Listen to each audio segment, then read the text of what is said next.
Hello guys, another day, another vlog for today's video. Pumunta kami sa sementeryo para maglinis. Malapit na ang November 1. Ito, nagdala kami ng walis, brush, and water. Ready kami dyan. Wow!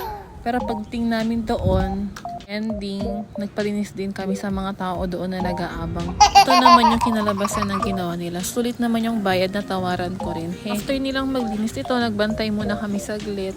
Tapos naisipan namin pumuntang mag-joyride sa Asingan para kumain ng Mang Inasal.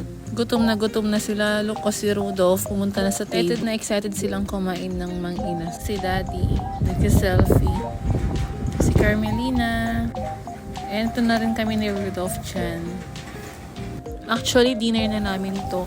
And reward na rin kay Anjuin kasi katatapos lang ng prelim examination nila. Kasi mukhang napagod mag-exam si Anjuin. Yan, nag-ready na silang magsuot ng gloves para magkakamay silang kumain. Ito na yung video nilang kumakain. Sarap na sarap sila sa kanilang kinakain. Look, binudburan nila ng chicken oil yung kanilang rice. Order pala namin 3 pecho, 2 rice at saka 1 onion. Si Rudolph sa 1 pecho. Pero binigyan pa rin ni Daddy kasi kulang sa kanila yung 1 pecho. Busog na naman. Thank you Lord for the blessings.